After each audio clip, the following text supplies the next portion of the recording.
أعوذ بالله السميع العليم وبوجهه الكريم وسلطانه القديم من الشيطان الرجيم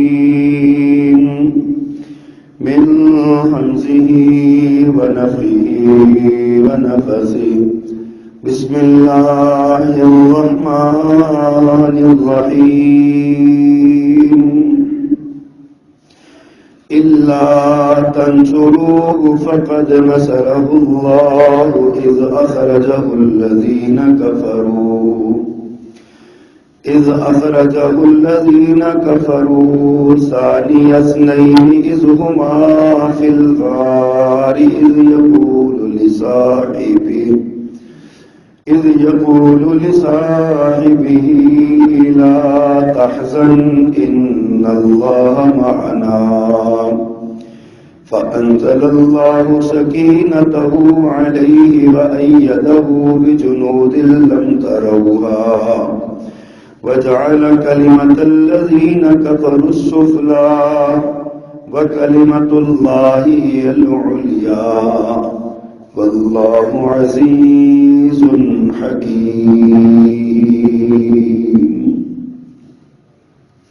صدق اللہ العظیم۔ حمد و ثنا و تعریف و تسبیح کے سارے کلمات اللہ جل جلالہ کے لیے خاص،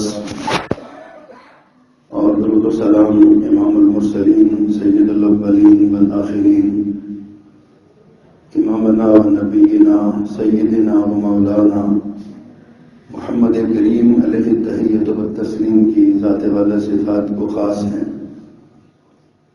مختصر کلمات حمد و ثنا کے بعد اسلام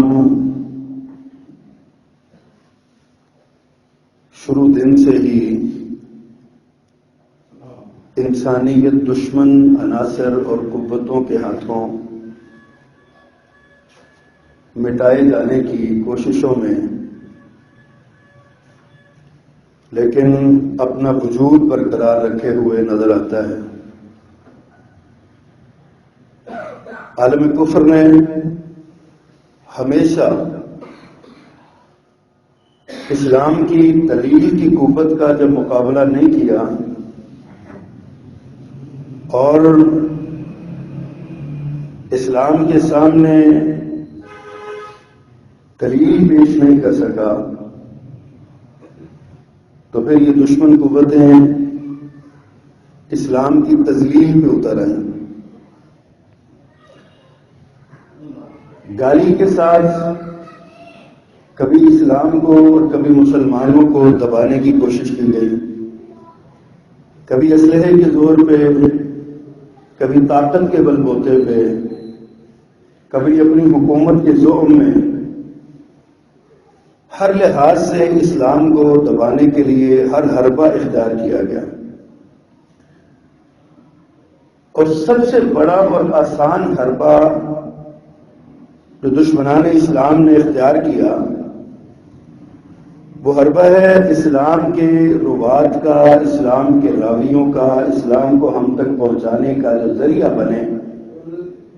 رسول اللہ صلی اللہ علیہ وسلم کے اصحاب، آپ کے ساتھی، آپ کے مخلص ترین دوست، جنہوں نے اپنی جان، مال، آل و اولاد، اپنا تن من دھن جائیدادیں، اپنے مکانات، اپنے کاروبار، ہر چیز اسلام کے لیے قربان کر دی۔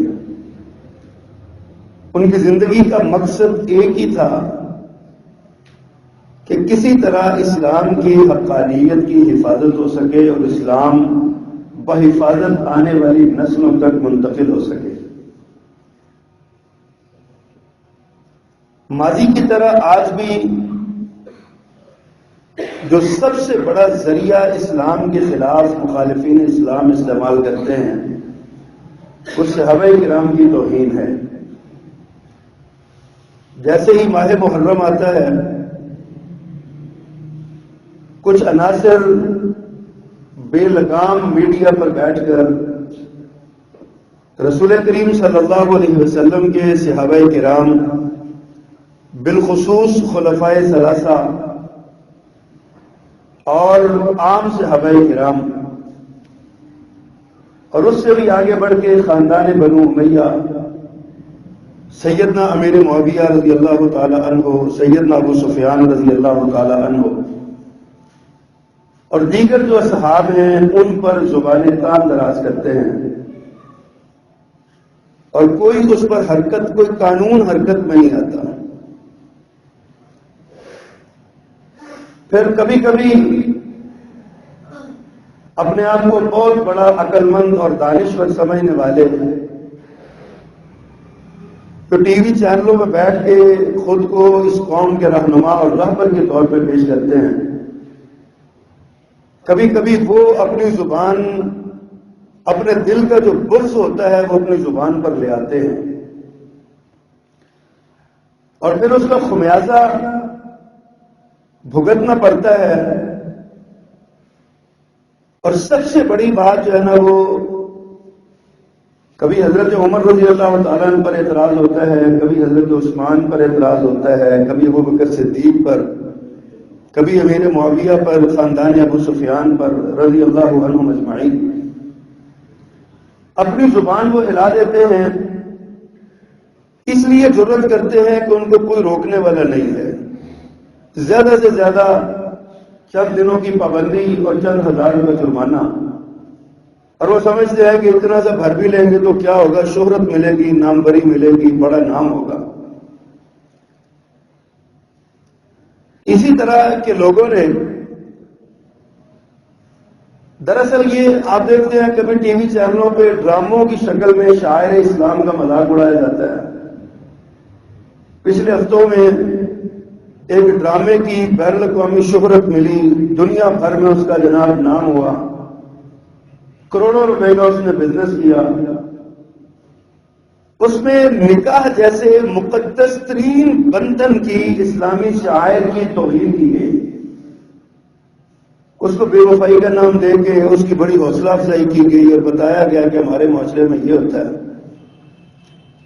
ایک خاتون اپنے شوہر سے غداری کرے اور اس کو کسی اور شخص کے ساتھ وہ تعلق جوڑے، اور اس ڈرامے میں جو ریٹن ہمارے پاس جو اس کی شکل آئی ہے، الحمدللہ نہ دیکھا، نہ دیکھنے کا شوق پیدا ہوا، نہ کبھی اتنا وقت ہی ہوتا ہے، لیکن جو ہم پڑھتے ہیں، جو لکھا ہوا ہمارے پاس آیا، اس سے جو اخذ ہوتا ہے وہ یہ ہے کہ کوئی ان کا ایک بچہ بھی اس میں ان کا معاون بنا دیا جاتا ہے کہ وہ اپنے پرانے کسی دوست کے ساتھ تعلق جوڑنے لگتی ہے، اور سارا میڈیا اس پر لگا ہوا ہے، اس کی پروجیکشن ہو رہی ہے۔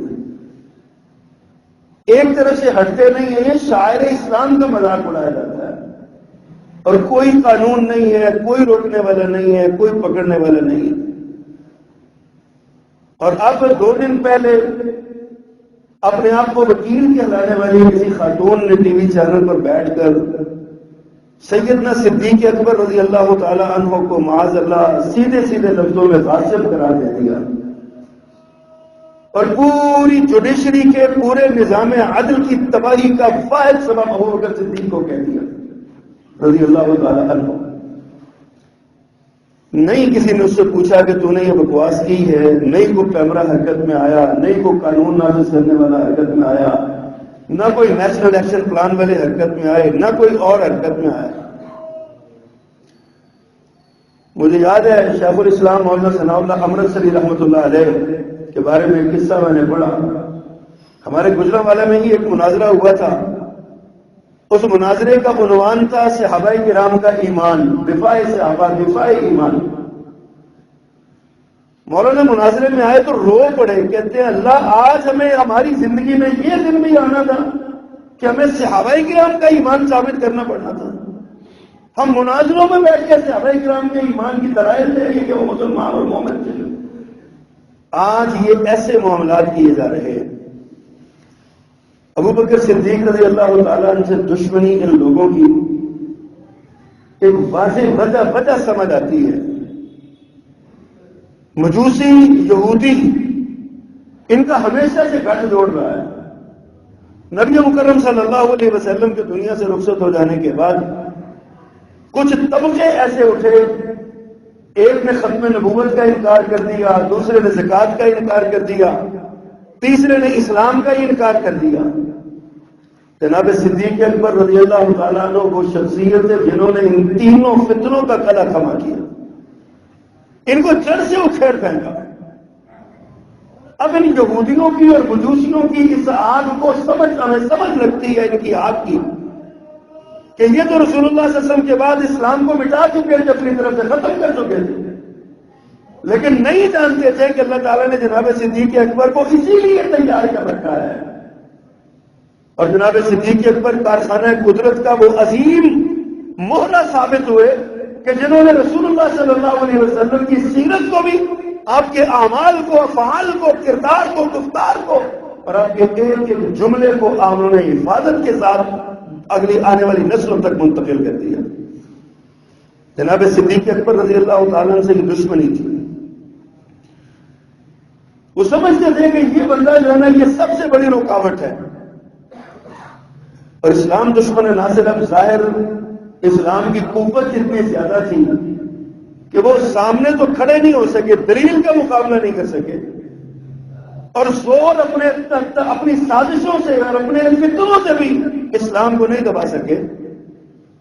تو پھر انہوں نے طریقہ یہ کیا کہ خانوادہ نبوت کی آڑ لی، اپنے آپ کو اہل بیت کا محب ثابت کیا، اور بتایا کہ ہم اللہ کے رسول صلی اللہ علیہ وسلم کا جو خاندان ہے ہم تو اس سے محبت کرنے والے ہیں۔ ہم کہتے ہیں یہ عجیب آدمی ہو، تم دونوں میں فرق کیوں کرتے ہو؟ خانوادہ نبوت سے محبت نہ کرنے والا بڑا مسلمان ہو سکتا ہے؟ اسی طرح جس طرح ہم سمجھتے ہیں کہ خانوادہ نبوت سے محبت نہ کرنے والا مسلمان نہیں ہوتا، اسی طرح ہم سمجھتے ہیں جو صحابہ کرام سے محبت نہیں کرتا وہ بھی دائرہ اسلام سے خارج ہو جاتا ہے۔ یہ عقیدے کی بات ہے، عقیدے کو یہ بنیاد عقیدہ خراب کیا گیا۔ جناب صدیق اکبر رضی اللہ تعالی عنہ، ہم ان کے اعزازات کو دیکھیں، ان کے فضائل کو دیکھیں، ان کے مناقب کو دیکھیں، تو میرا خیال ہے ہم کچھ بھی نہ بیان کریں، کچھ بھی آپ کی عظمت میں بیان نہ کریں تو سیدنا ابو سعید خدری رضی اللہ تعالیٰ کی وہ روایت ابو بکر صدیق کی عظمت میں کافی ہے، جس میں جناب رسول کریم صلی اللہ علیہ وسلم نے اپنی زبان اثر سے ارشاد فرمایا، روئے زمین پر میں نے تمام انسانوں کے احسانوں کا بدلہ چکا دیا ہے، ابو بکر کے احسانوں کا بدلہ میں نہیں چکا سکا۔ خود رسول اللہ صلی اللہ علیہ وسلم یہ کہتے ہیں کہ جس کے احسانوں کا بدلہ پیارے پیغمبر فرمائے میں نہیں چکا سکا، اللہ ہی اس کا بدلہ دے گا۔ آپ نے اپنی وفات کے وقت جو وصیتیں فرمائی ان میں ایک وصیت یہ بھی تھی کہ ابو بکر کی کھڑکی کے علاوہ میرے گھر کو کھلنے والی مسجد کی ساری کھڑکیاں بند کر دی جائیں۔ جناب صدیق اکبر پہ اعتماد تھا جناب رسول اللہ صلی اللہ علیہ وسلم، اسی پر بس نہیں ہے۔ جناب صدیق اکبر رضی اللہ تعالیٰ عنہ پیارے نبی صلی اللہ علیہ وسلم کے قبل از نبوت بھی دوست تھے، اور ایسے گہرے دوست تھے، اتنا قریبی تعلق تھا کہ کہتے ہیں نا دونوں میں سے ہوا نہیں گزرتی، اتنا قریبی تعلق تھا۔ اور جناب رسول اللہ صلی اللہ علیہ وسلم نے جب دعویٰ نبوت فرمایا، اللہ سبحانہ و تعالیٰ کی دی گئی نبوت کے انعام کا اعلان کیا، تو سب سے پہلی شخصیت جس نے جناب رسول اللہ صلی اللہ علیہ وسلم کو اپنے ایمان کی یقین دہانی کروائی جناب ابو بکر صدیق رضی اللہ تعالیٰ عنہ، یعنی اول دن سے لے کے آخر دن تک شرف صحابیت سے پیرا بن رہے، قبل از نبوت سے لے کر اپنی زندگی کی آخری سانس تک پیارے پیغمبر صلی اللہ علیہ وسلم کے وفادار رہے۔ جناب صدیق اکبر رضی اللہ تعالی عنہ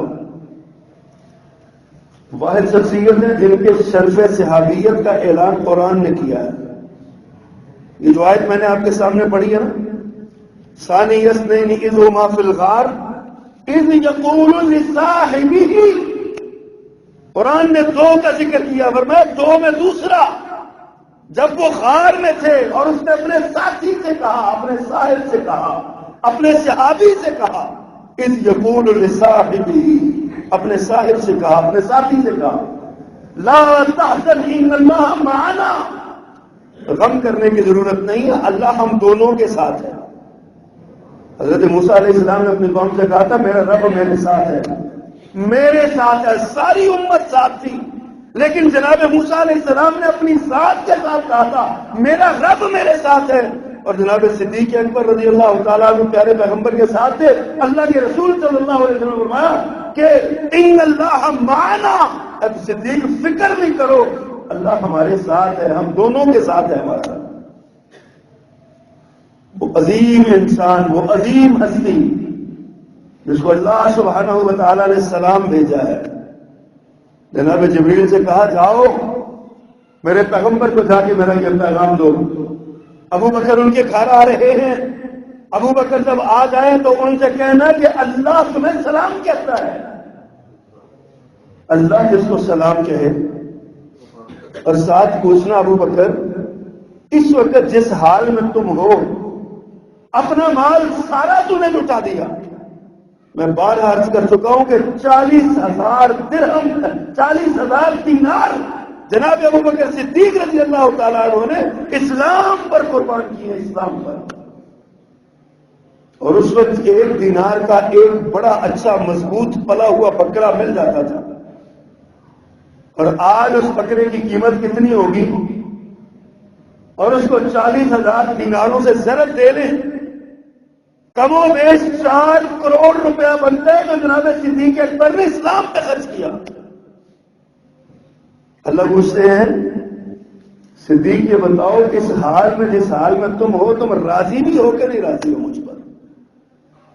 وہ صدیق اکبر رضی اللہ تعالیٰ عنہ جس نے اسلام کے لیے، اللہ کے رسول کے لیے، جناب عمر کہتے ہیں میرے پاس کچھ مال آیا، میں بڑا سرمایہ دار تھا، کچھ پیسے تھے میرے پاس، اسباب تھا میرے پاس، میں نے سوچا زندگی میں آج ہی موقع ملا ہے کہ اگر میں صدقے میں بڑھنا چاہوں تو وہ بکر سے آگے بڑھ سکتا ہوں، آج ہی میرے پاس یہ موقع۔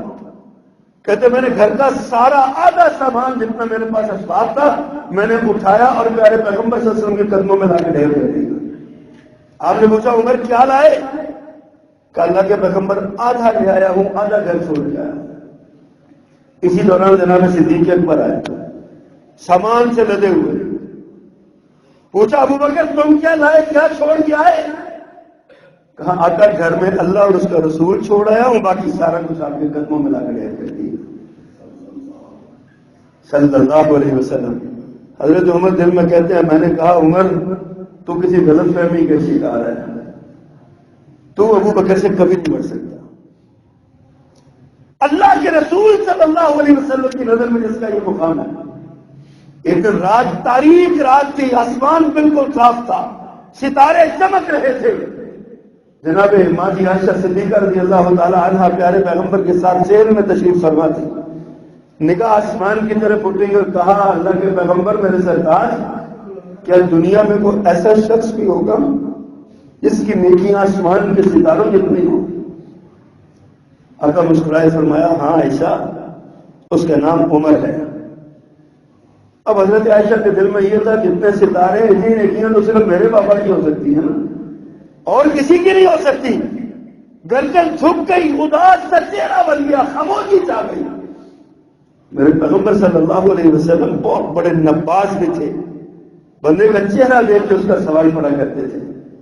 فرمایا عائشہ چپ کیوں کر گئی ہو، خاموش کیوں ہو گئی؟ کہنے لگی آقا میں تو سمجھی تھی کہ آسمان کے جتنے تارے اتنی نیکیاں میرے پاپا کی ہوں گی، اگر عمر کی اتنی زیادہ نیکیاں ہیں تو پھر میرے پاپا کہاں گئے؟ آقا مسکرائے فرمایا عائشہ تم کس چکروں میں پڑ گئی ہو؟ تیرے باپ کی ایک رات کی نیکیاں عمر کی ساری زندگی کی نیکیوں سے بہتر ہے، زیادہ نہیں، ایک رات کی۔ آج اس ابو بکر کے بارے میں بد کلامی اور بد زبانی کی جاتی ہے اور کوئی پوچھنے والا نہیں۔ جناب ابو بکر صدیق رضی اللہ تعالی عنہ، ہم قرآن پڑھتے ہیں نا تو قرآن میں نا 2-3 اصطلاحات استعمال ہوتی ہیں، السابقون الاولون، سب سے پہلے ایمان لانے والے لوگوں کا ذکر ہے۔ آپ تفصیل پڑھ جائیے پیارے پیغمبر پر سب سے پہلے ایمان لانے والوں کا ذکر جناب ابو بکر صدیق کے نام سے شروع ہوگا۔ قرآن میں عشرہ مبشرہ کا ذکر ہے، اصطلاح میں حدیث میں عشرہ مبشرہ کا ذکر ہے۔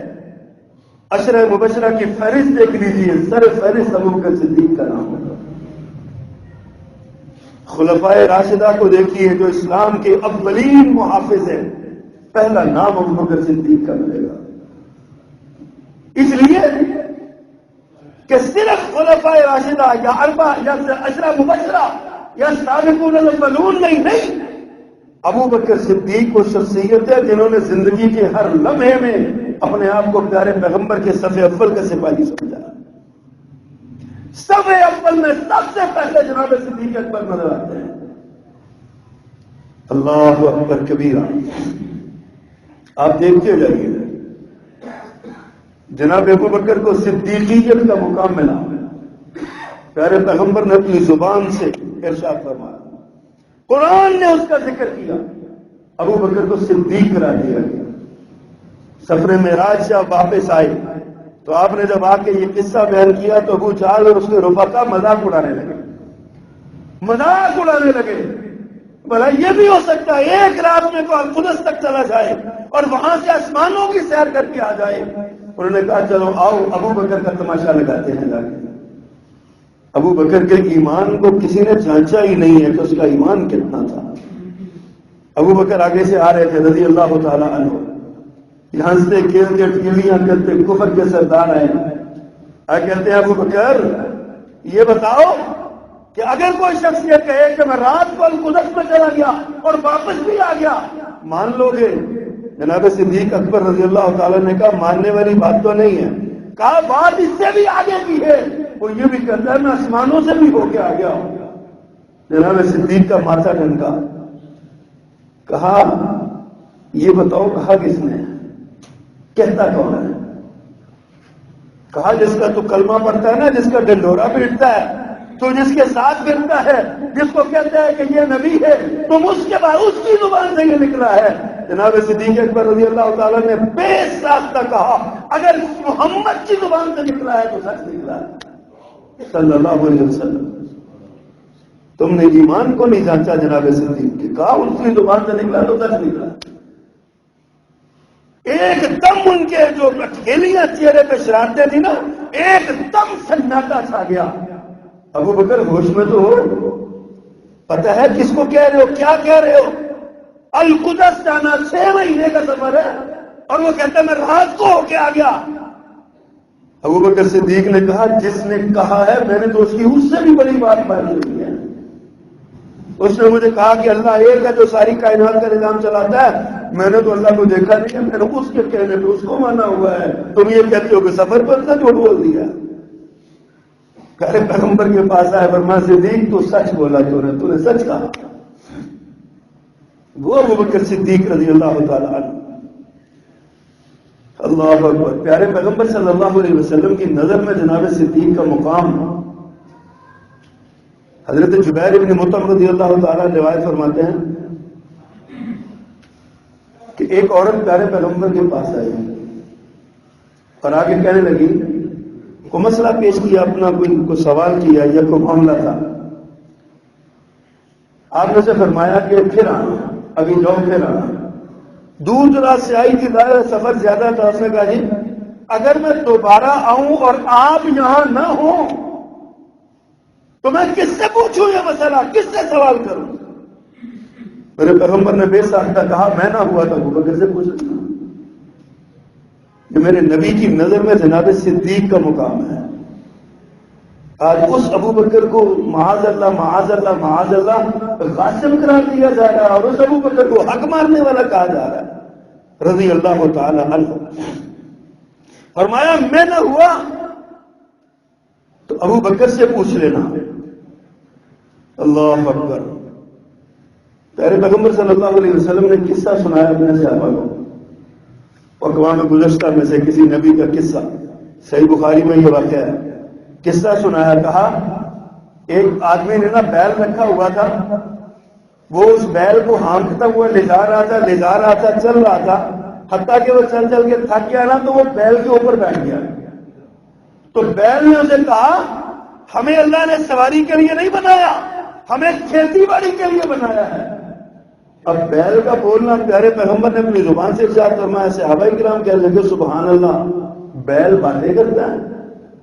سبحان اللہ، بیل باتیں کرتا ہے؟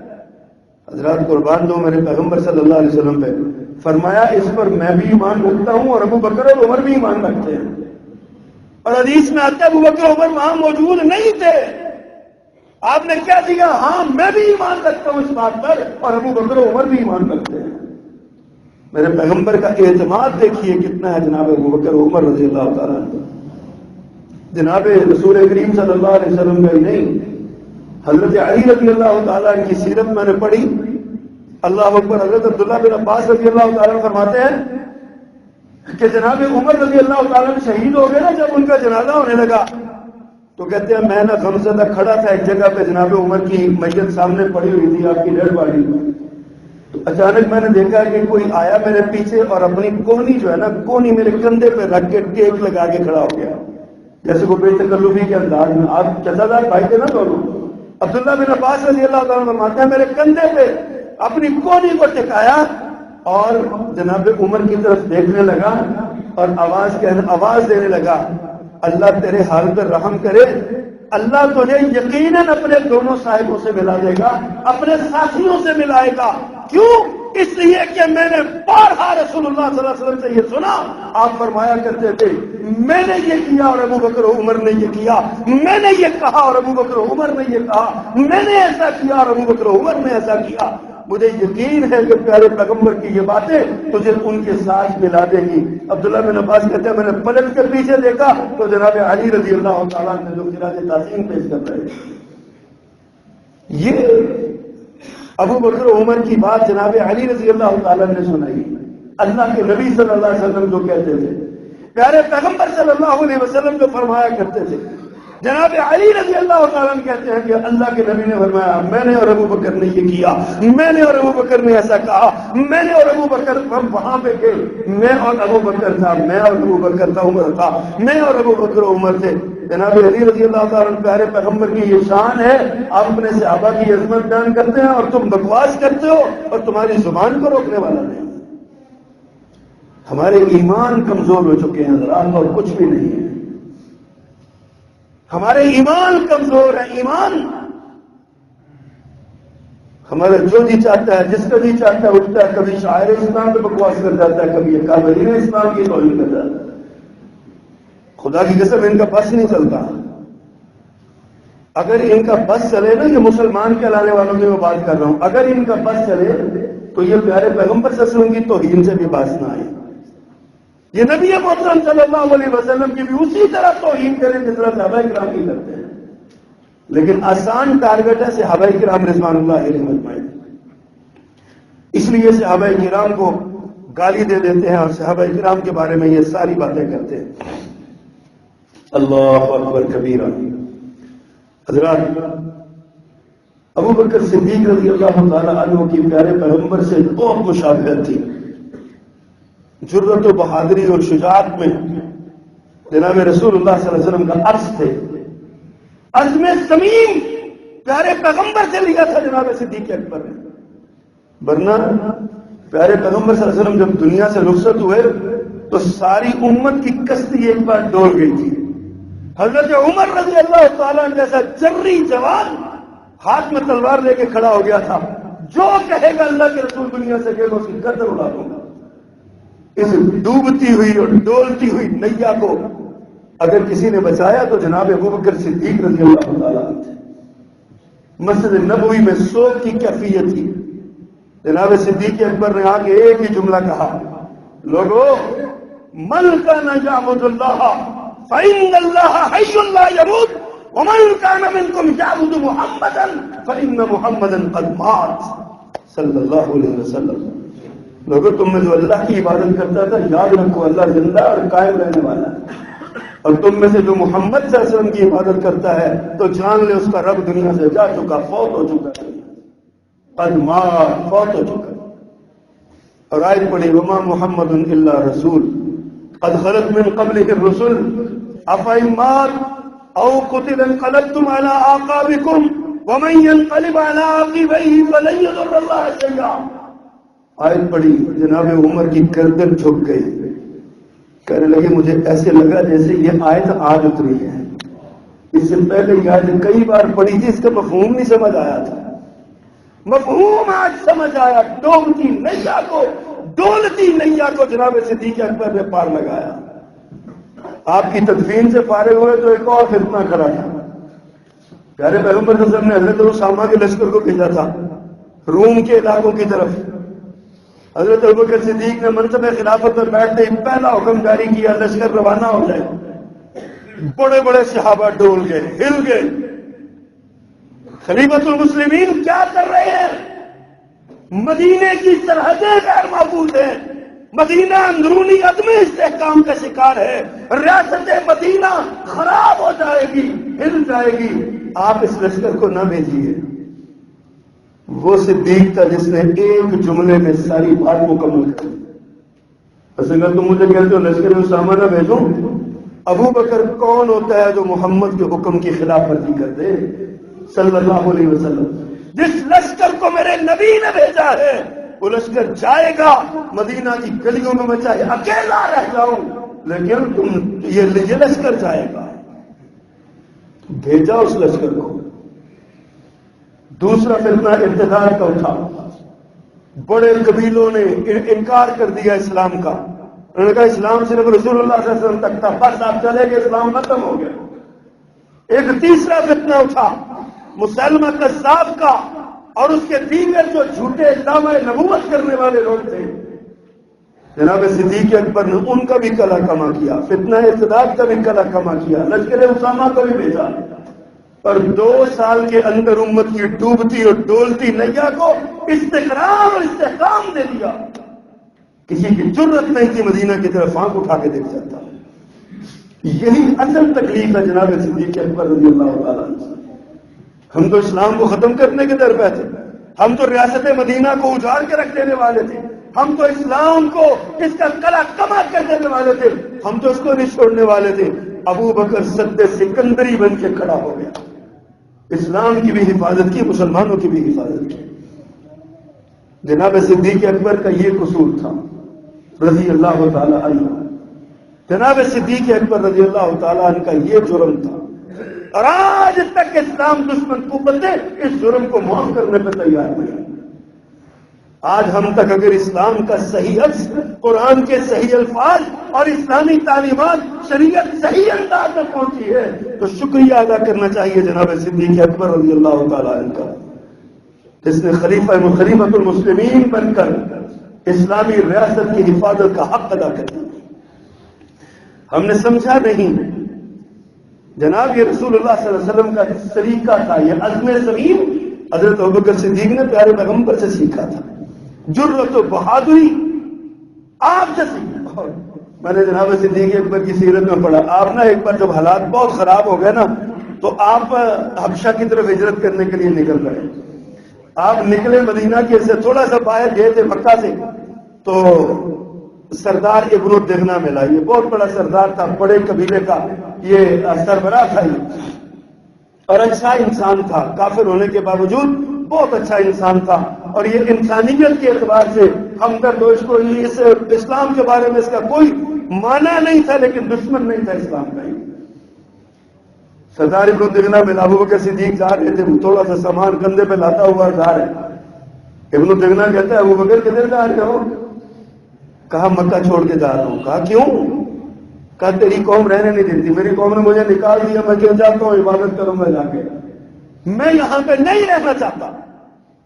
ابن الدغنہ نے ہاتھ پکڑا اور جو جملے کہے نا جناب ابن الدغنہ سردار نے، کمال ہو گیا پیارے پیغمبر صلی اللہ علیہ وسلم سے مشابہت کا۔ وہی جملے جو جناب خدیجہ نے، سیدہ کائنات خدیجہ نے کہے تھے جناب رسول اللہ صلی اللہ علیہ وسلم کے لیے، وہی جملے ابن الدغنہ نے ابو بکر صدیق کے لیے کہے۔ فرمایا ابو بکر تیرے جیسے لوگوں کو نکالا نہیں جا سکتا، میرے ساتھ چلو، تم غریبوں کے کام آنے والے، لوگوں کا بوجھ اٹھانے والے، لوگوں کی ضروریات کو پورا کرنے والے ہو، تم جیسے لوگوں کو مکہ سے نہیں نکالا جا سکتا، تم میری پناہ میں چلو، میں تمہیں لے کے جاتا ہوں، کوئی تیری طرف آنکھ اٹھا کے نہیں دیکھے۔ جناب ابو بکر صدیق کو وہی جملے جو جناب خدیجہ رضی اللہ تعالی عنہا نے کہے، وہی جملے ابن الدغنہ نے ابو بکر صدیق کے بارے میں کہے۔ اتنی مشابہت تھی پیارے پیغمبر صلی اللہ علیہ وسلم کے ساتھ. اور پھر اللہ اکبر کبیرہ، 3 اتفاقات ایسے ہیں جس میں کسی انسان کا کوئی دخل نہیں ہو سکتا، جو جناب ابوبکر صدیق رضی اللہ تعالیٰ رسول اللہ صلی اللہ علیہ وسلم سے مشترکات ہیں، جس میں کسی انسانی قوت کوشش کا کوئی دخل نہیں ہے. رسول اللہ صلی اللہ علیہ وسلم نے 63 سال عمر پائی تو جناب صدیق اکبر نے بھی 63 سال عمر پائی. اللہ کے رسول صلی اللہ علیہ وسلم کے بارے میں آتا ہے کہ آپ کو جو یہودیوں نے زہر دیا تھا نا، اس کے اثرات ظاہر ہوئے تھے. اور جناب ابوبکر صدیق کے بارے میں سیرت نگاروں نے لکھا کہ ان کو یہودیوں نے زہر دیا تھا جس کے اثرات ان کی موت کے وقت ظاہر ہوئے. اور تیسرا اعزاز جو جناب صدیق اکبر رضی اللہ تعالیٰ عنہ کا ہے، وہ اللہ کے رسول صلی اللہ علیہ وسلم کے قدموں میں دفن ہونا ہے. ابوبکر صدیق کو یہ اعزاز ان کی کسی کوشش سے نہیں ملا، اللہ کی طرف سے ملا ہے. اللہ کی طرف سے یہ اعزاز جناب صدیق اکبر کو ملا. حضرت ابوبکر صدیق رضی اللہ تعالیٰ عنہ عظیم ترین انسان تھے. ان کی سیرت بیان کرنے لگے تو ایک جمعہ کیا سینکڑوں جمعے گزر گئے، جناب صدیق اکبر کی سیرت کا احاطہ نہیں ہو سکتا، اتنی بڑی شخصیت تھی. اب آتا ہوں صرف محترمہ جو وکیل صاحبہ تھی، انہوں نے ٹی وی چینل پر بیٹھ کے جناب ابوبکر کے بارے میں کہا. ایک قصہ ہے جو کھڑا جاتا ہے، کھڑا ہوا ہے اور بیان کیا جاتا ہے، اور اس قصے کی آڑ میں حضرات صحابہ کرام پر طعن کیا جاتا ہے، بالخصوص جناب صدیق اکبر رضی اللہ تعالیٰ کو نشانہ بنایا جاتا ہے. وہ قصہ ہے نبی مکرم صلی اللہ علیہ وسلم کو بحیثیت نبی کے خمس میں ایک مال ملا تھا جس کو باغ صدق کہتے ہیں، خیبر کے علاقے میں. نبی محترم صلی اللہ علیہ وسلم نے اسے اپنے گھرانے کی ضروریات کے لیے وقف کیا ہوا تھا. بحیثیت نبی اور سربراہ ریاست خمس ان کا حق تھا، آپ نے اس حوالے سے وہ اس کو رکھا ہوا تھا. آپ دنیا سے رخصت ہو گئے تو جناب فاطمہ رضی اللہ تعالی عنہا نبی ابوبکر صدیق رضی اللہ تعالیٰ عنہ کے پاس ان کے خلیفہ ہونے کی حیثیت سے تشریف لائیں اور آ کے سوال کیا کہ جی وہ باغ فدق جو ہے وہ وراثت ہے میرے بابا کی، وہ مجھے دیجیے. اب یہاں سے کہانی بنتی ہے. کہنے والوں نے کہا ابوبکر صدیق نے اس پہ غصب کر لیا، وہ حق فاطمہ بی بی کا حق تھا، اس کو نہیں دیا، لہذا ابوبکر معاذ اللہ غاصب ہو گیا. اول تو یہ قصہ الامامہ و سیاسہ سیاسیہ نامی ایک کتاب ہے، اس میں لکھا ہوا ہے، اس کے علاوہ کسی کتاب میں نہیں ہے. جس کتاب میں ہے وہیں سے وہ قصہ لیا گیا ہے. اور وہ کتاب لکھ کے ابن قتیبہ نامی ایک مسلم ایک عالم دین ہے، بڑے اپنے دور کے محدث اور فقیہ، ان کے نام لگائی گئی ہے کہ یہ کتاب ابن قتیبہ کی ہے. ہمارے دین کی خاصیت یہ ہے کہ ہمارا دین سند کے ساتھ چلتا ہے، ہمارا دین دلیل کے ساتھ چلتا ہے. الامامہ و سیاسیہ کتاب دنیا کا کوئی مصنف، کوئی محدث، کوئی مفکر یہ آج تک ثابت نہیں کر سکا کہ یہ امام ابن قتیبہ کی کتاب ہے. کسی نے لکھ کے ان کے نام لگا دی گئی ان کی کتاب ہے، اس کے علاوہ کسی کتاب میں یہ واقع نہیں ہے. جس نے بھی بعد میں نقل کیا اسی حوالے سے نقل کیا ہے، اس لیے اس واقعے کی کوئی حیثیت ہی نہیں ہے. لیکن چلے ہم مان لیتے ہیں ایسا ہوا. سیدہ فاطمہ رضی اللہ تعالی عنہا تشریف لے گئی جناب صدیق اکبر کے پاس. اب سوال یہ ہے کہ جناب صدیق اکبر رضی اللہ تعالیٰ نے کیا کہا تھا؟ انہوں نے جا کے سوال کیا کہ میرے باپ کی وراثت میں سے مجھے دیجیے، باغ فدق میرا ہے. یہاں پہ لوگ دھوکہ دیتے ہیں. اسلام کے نظام میراث کو سمجھنے والے جانتے ہیں کہ اگر ایک بیٹی ہو نا، صرف ایک بیٹی ہو اور باقی اولاد نہ ہو تو اس کو وراثت میں سے آدھا ملتا ہے، سارا نہیں ملتا، آدھا ملتا ہے وراثت میں سے بیٹی کو. اور اگر بیویاں موجود ہوں تو آٹھواں حصہ ان کو ملتا ہے، اور اس کے بعد جو باقی بچتا ہے وہ اسبا کی حیثیت سے چچا ہو، تایا ہو، ان کو مل جاتا ہے. اور سوال یہاں پہ یہ ہے کہ جناب رسول اللہ صلی اللہ علیہ وسلم جب دنیا سے رخصت ہوئے، آپ کے چچا عباس اسبا کی حیثیت سے موجود تھے، آپ کی ازواج مطہرات موجود تھیں، اور آپ کی بیٹی سیدہ فاطمہ بھی موجود تھی رضی اللہ تعالیٰ عنہا، خاتون جنت ہے، سیدۃ النساء اہل الجنہ. جنتی عورتوں کی سردار ہے جناب فاطمہ رضی اللہ عنہا. بات کرنے سے پہلے سوچ تو لو کہیں تم ان کی توہین تو نہیں کر رہے. جناب فاطمہ کہیں حضرت ابوبکر صدیق رضی اللہ تعالیٰ نے فرمایا بیٹی تیرے بابا کا ہی یہ فرمان ہے لا نورث، ہماری کوئی وراثت نہیں ہوتی. ہم وراثت جو جائیداد چھوڑتے ہیں وراثت نہیں ہوتی. ما ترکناہ الا صدقہ، جو ہم چھوڑتے ہیں نا وہ صدقہ ہوتا ہے. لا نورث ما ترکنا صدقۃ، ہم وراثت نہیں چھوڑتے، ہمارا جو بھی ترکہ ہوگا وہ صدقہ ہو جاتا ہے. لہذا بیٹی یہ آپ کے بابا کا فرمان ہے. یہاں پہ اب فاطمہ رضی اللہ تعالیٰ عنہ کون تھی؟ میرے پیغمبر صلی اللہ علیہ وسلم کی چال میں بھی مشابہ تھی اور آپ کے افعال و کردار میں بھی مشابہ تھی. میرے پیغمبر جیسی عبادت گزار زہد و تقویٰ کی زندگی گزارنے والی. آپ کیا سمجھتے ہیں؟ وہاں کہا گیا جی فاطمہ جو ہے نا پھر حضرت ابوبکر سے لڑ پڑی، ناراض ہوئی اور کہا آج کے بعد میں تم سے کلام نہیں کروں گی. کتابوں میں یہ بات بھی لکھی ہوئی ہے، لکھا فلم تکلمہ فی ذالک المال. اس کے بعد جناب فاطمہ رضی اللہ تعالیٰ نے اس مال کے بارے میں سوال نہیں کیا دوبارہ کبھی. کیوں؟ حدیث مل گئی تھی نا، پیارے پیغمبر کا فرمان مل گیا تھا، حق رہا ہی نہیں تھا. اتنی سی بات تھی جس کو افسانہ بنا دیا. سیدہ فاطمہ نے فرمایا کہ آج کے بعد میں اس پر کوئی سوال نہیں کروں گی، مال نہیں پوچھوں گی کہ یہ بال فطر کا مال جو اس کے پیسے کہاں سے آتے ہیں. سوال یہ ہے غصب کرنے کا مقصد ہوتا ہے ذاتی مفاد لینا. اگر جناب صدیق اکبر نے غصب کیا تھا تو کس کو دیا تھا یہ بھی تو بتائیں.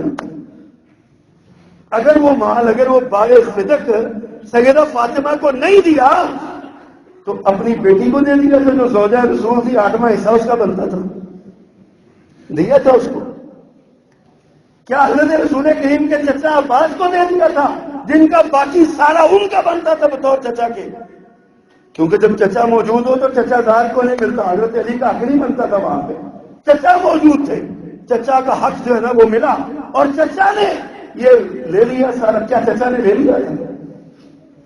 اور ایک اور مزے کی بات بتاؤں، سیدہ عائشہ رضی اللہ عنہ روایت کرتی ہیں ازواج امہات المومنین نے بھی نا ایک بار حضرت عثمان کو وکیل بنایا. حضرت عثمان رضی اللہ تعالیٰ کو وکیل بنانے لگی کہ تم جاؤ اور ہمارا 8واں حصہ جو بنتا ہے نا وہ رسول اللہ صلی اللہ علیہ وسلم کی جائیداد میں سے وہ لے کے دو. سیدہ عائشہ فرماتی ہیں میں نے ان کو ڈانٹا، میں نے کہا اللہ کا خوف کرو، کیا تم نے رسول اللہ صلی اللہ علیہ وسلم کی زبان سے نہیں سنا کہ ہمارا جو لا نورث ما ترکنا صدقۃ، ہمارے کوئی وراثت نہیں ہوتی، ہم جو چھوڑتے ہیں صدقہ ہوتا ہے. ساری ازواج مطہرات جو اس وقت حیات تھیں انہوں نے خاموشی اختیار کر لی. کوئی بتائے کہ ازواج مطہرات نے کبھی مطالبہ کیا ہو کہ ان کا بھی حصہ بنتا تھا؟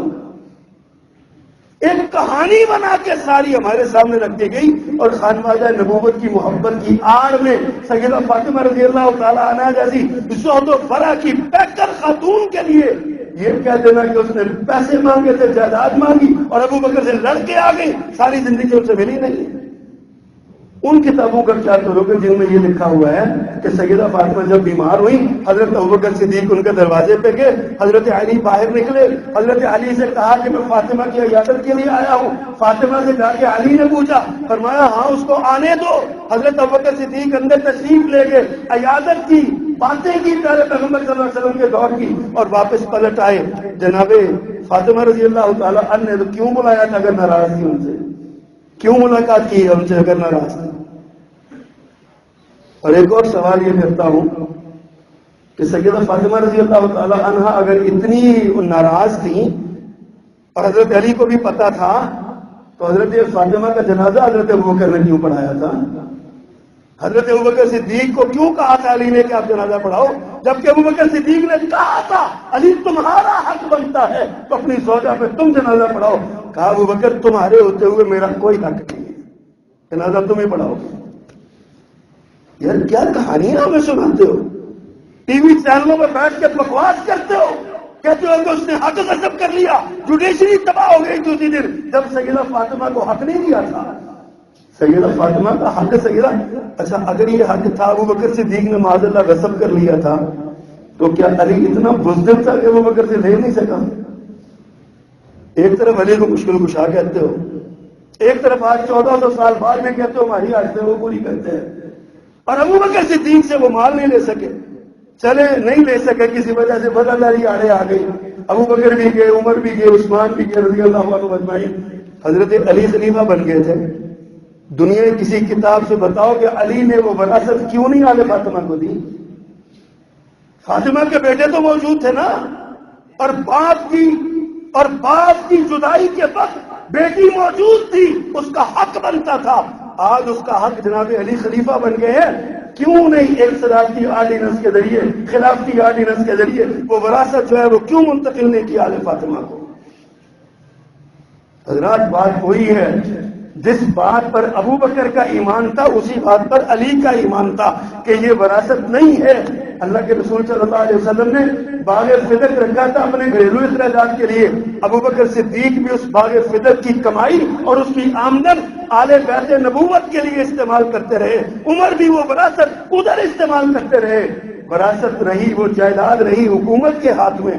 اور ایک نقطہ بڑا پیارا کسی نے بیان کیا یہاں پر، اور آخری بات کہتا ہوں میں بھی، انہوں نے فرمایا حضرت ابوبکر صدیق کی دانش مندی کو سلام کرنا چاہیے، انہوں نے وہ جائیداد اپنے پاس رکھ لی تاکہ کوئی یہ نہ کہے کہ یہ اہل بیت نبوت صدقے کا مال کھا گئے ہیں، ان پر کوئی الزام نہ لگائے۔ انہوں نے اپنے پاس رکھا یہ مال، اور اپنے کفالت میں اس کی جتنی آمدنی تھی وہ ساری وظیفے کے طور پر اس خاندان کو جاتی رہی۔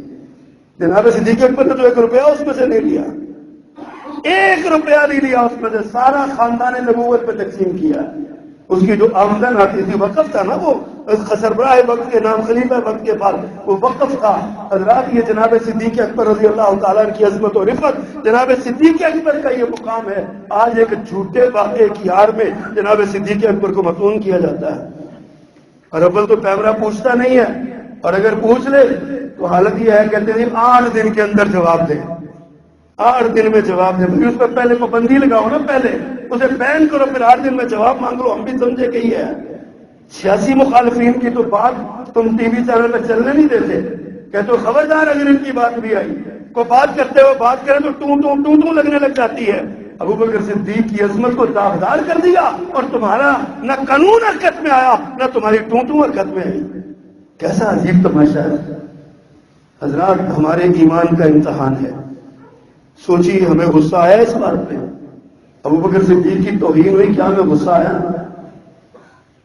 بس اگر غصہ آیا تو جزاک اللہ، اگر نہیں آیا تو اپنے ایمان کی فکر کیجیے۔ سبحان ربک رب العزت عما یصفون۔